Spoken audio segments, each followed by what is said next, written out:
여러분 안녕하세요. 반갑습니다. 동영상으로 여러분들을 보게 될 줄 몰랐습니다. 오늘 수업 시간에는 이 관성력에 대해서 공부를 하겠습니다. 이 관성력이라는 것은 물체 관성 때문에 생기는 어떤 관성과 연관된 어떤 힘이 것이다, 이래 생각하면 돼요. 그러니까 관성이라는 것은 외부에서 힘이 없으면 물체의 운동 상태가 변하지 않는 성질, 이걸 관성이라고 하잖아요. 외부에서 힘이 없으면 물체의 운동이 변하지 않는 그런 성질을 관성이라고 하는데, 이 관성과 연관된 것이 관성력이에요.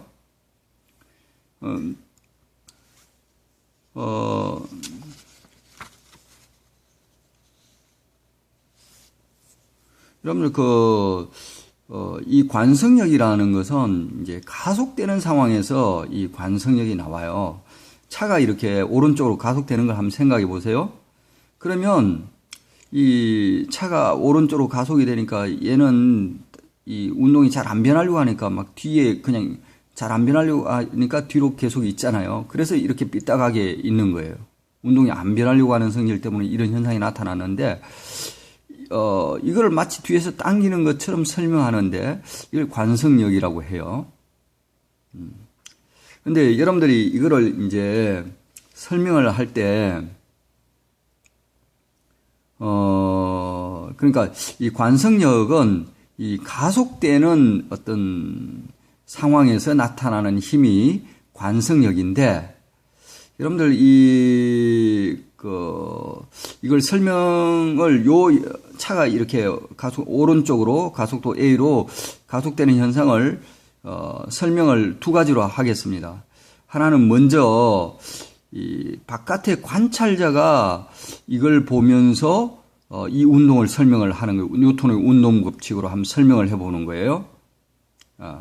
바깥의 이 관찰자가 뉴턴의 운동 법칙에 의해서 이 운동을 설명을 한번 해보고, 관찰자가 이 차 안에 탄 상태에서 또 한번 이 설명을 해보도록 하겠습니다. 자, 바깥의 관찰자가 이 운동을 이제 설명하려고 하면, 이 관찰자가 이렇게 보면 이 물체의 운동은 차의 운동 가속도하고 똑같아요. 차하고 같은 가속도로 가는 겁니다. 붙어가지고 이렇게 삐딱하게 붙어가지고 기울어져가지고 차하고 같은 가속도로 지금 가고 있는 거예요. 이 물체의 가속도는 A가 되는 거죠. 차의 가속도가 똑같이 A가 되는 거예요. 그러면 바깥의 이 관찰자 입장에서는 이 물체에 작용하는 알자 힘이 얼마냐면, 합력이 F는 MA니까 합력이 MA가 되는 거예요. 이쪽 수평 방향으로 MA라는 힘이 있는 거예요. 이 바깥의 사람의 입장에서는 요거가 합력이에요. 어쨌든 수직 방향으로는 가속이 안 되니까 수직 방향으로 합력이 0이고요. 수평 방향으로 합력이 MA가 존재하는 거죠. 바깥의 관찰자는 이렇게 설명하는 겁니다. 다시 말하면, 여기서, 자, 얘가 이제 기울어진 각도가 세타라고 한번 생각해 보세요. 기울어진 각도가 세타라고 생각한다면, 바깥의 이 관찰자가 볼 때는 이 물체에 주어지는 힘은, 중력하고 끈이 당기는 힘 두 가지만 있는 거죠.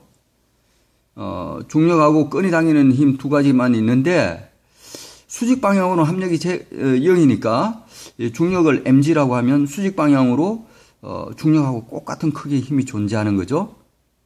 그게 바로 이제 뭐냐면, 이 장력, 끈이 당기는 장력 T에 성분을 분해했을 때 수직 방향으로 이 힘이 중력하고 크기가 같고, 그럼 수평 방향은 상쇄되지 않고 알자 힘, 합력으로서 남는 겁니다. 전체 두 가지 더한 힘은 요 힘이 되는 거죠.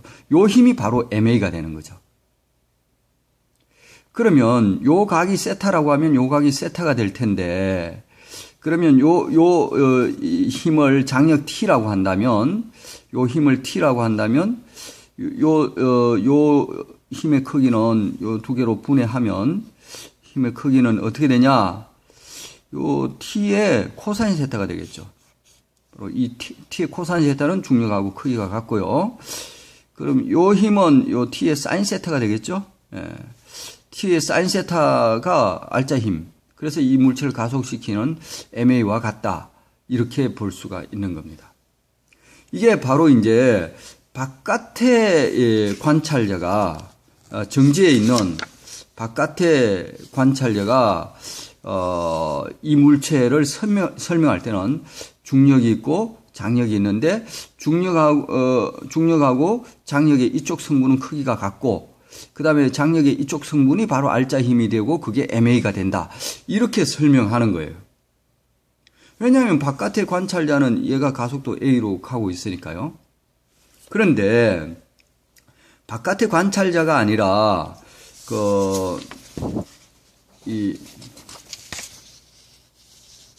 가속되는 차 안의 관찰자, 차 안에 이 관찰자가 가속되는 차 안에 타고 있어요.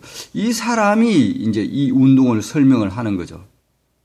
이 사람이 이 운동을 이제 설명을 하려고 하면 어떻게 되느냐 하면 뭐 차도 A로 가속되고 있고 이 물체도 가속되고 자기도 똑같은 가속도로 되니까 이 사람 입장에서는 얘는 가만히 있는 것처럼 보이는 거예요. 예. 가만히 있는 것처럼 보이는데 우리는 뭐 지구에서 있으니까 이 사람도 이제 내가 가속되고 있구나 하는 걸 알게 되죠. 그렇지만 만약에 이 상황이 우주 공간에서 벌어졌다. 그렇게 한다면 이게 뭐 뒤로 뭔가 실제로 당긴 힘이 있는지 없는지 구별할 수가 없는 거죠. 예. 아인슈타인은 그걸 그 부분을 차관을 가지고 아인슈타인은 바로 이제 이 중력하고 이 관성력을 구별하지 못한다. 등가의 원리를 주장하죠. 그게 일반 상대성 이론입니다. 그래서 일반 상대성 이론은 중력 이론이에요. 관성력을 포함해서 설명하는 중력 이론이 일반 상대성 이론이 되는 겁니다. 자, 그런데 여기서 이제 이 안에 있는 사람이 이제 이 운동을 설명을 해 보는 거예요. 여러분들 사실 이 운동을 설명하려고 하면 이걸 설명해 보겠습니다. 이 사람 입장에서는 아까처럼 아래로 중력은 변하지 않았겠죠? 그다음에 장력도 있는 거예요. 그런데 요 합력은 이 사람 입장에서는 가속도가 0이니까 합력이 제로가 되는 거죠. 그러니까 장력의 이쪽 성분의 그 T의 코사인 세타가 mg하고 같은 힘이 있고 T의 사인 세타만 있는 게 아니라 반대 방향으로도 T의 사인 세타하고 똑같은 크기의 힘이 존재해야 된다는 거죠. 요거는 바깥에 있는서 관찰했던 사람은 요 힘이 있다고 생각을 안 했는데 가속계 안에서 볼 때는 가속되는 방향과 반대로 이쪽으로 이렇게 힘이 있다고 설명을 해주면 타당한 겁니다. 예. 요 힘을 관성력이라고 합니다. 아인슈타인은 이 관성력을 중력으로 그냥 포함시켜서 해버리고요. 예, 그렇게 하는 겁니다.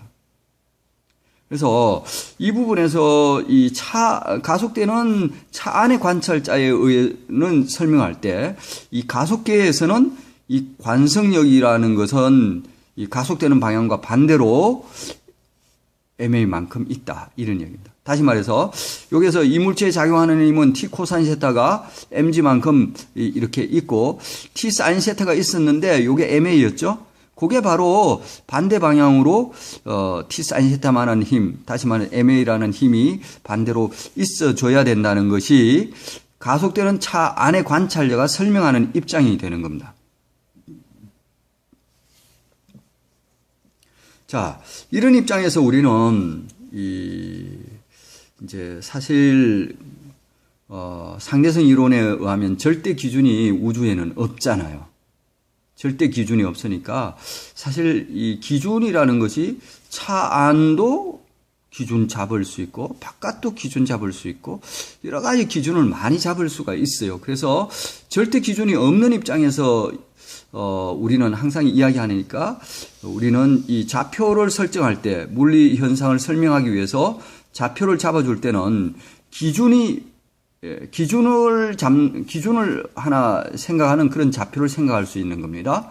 그런 좌표를 내가 기준으로 생각하는 좌표가 있는 거예요. 그걸 기준 좌표라고 그럽니다.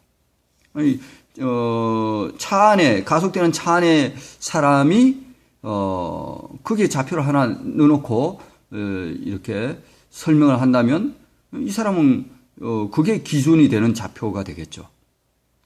기준으로 삼을 수 있는 좌표가 굉장히 많은데요. 이 기준 좌표계라고 합니다. 그래서 이제 기준으로 삼을 수 있는 좌표계 집합이라면 기준으로 삼을 수 있는 좌표들의 집합을 말하는 겁니다. 좌표라는 것은 이런 XY 축상의 위치가 어느 위치를 나타내느냐 좌표로 나타낼 수 있어요. XY 좌표로 나타낼 수도 있고요. 떨어진 거리와 회전한 각 세타로 나타내는 R 세타로 나타낼 수도 있어요. 극좌표라고 이야기하죠. 그래서 이 좌표가 운동하면 운동좌표, 정지하면 정지좌표, 가속하면 가속좌표, 그렇게 이야기하는 거예요. 관성의 법칙이 성립하면 관성좌표. 그래서 그런 좌표들의 집합을 개라고 생각하면 되겠습니다. 예. 그래서 이 관성좌표계라는 건 뭐냐면 관성의 법칙이 성립되는 좌표계. 관성의 법칙이 성립되면 다른 뉴턴 운동 법칙도 다 성립됩니다. 그런 좌표계를 관성좌표계라고 합니다. 그냥 이거는 무슨 이야기냐면 아까 이 차가 가속되는 상황 한번 생각해 볼까요? 차가 이렇게 가속되는 상황에 요게 이제 물체가 이렇게 놓여 있으면 이 바깥에 있는 사람의 입장에서 볼 때는 요 안에 좌표계가 탁 있으면 이 안에서는 이 물체가 오른쪽으로 가속되니까 이 물체가 뒤로 막 간단 말이죠. 그럼 이 안에 있는 좌표계는 운동 법칙이 안 맞아져요. 힘도 안 받았는데 뒤로 막 움직였으니까. 그러니까 운동의 법칙이 가속 좌표계에서는 성립이 안 되는 겁니다. 예. 그래서 운동의 법칙이 가속 좌표계에서 성립하도록 문제를 해결하기 위해서 바로 이제 관성력이라는 개념을 가속 좌표계 안에서도 설명하기 위해서 관성력이라는 개념을 도입해서 이제 설명을 하는 거예요.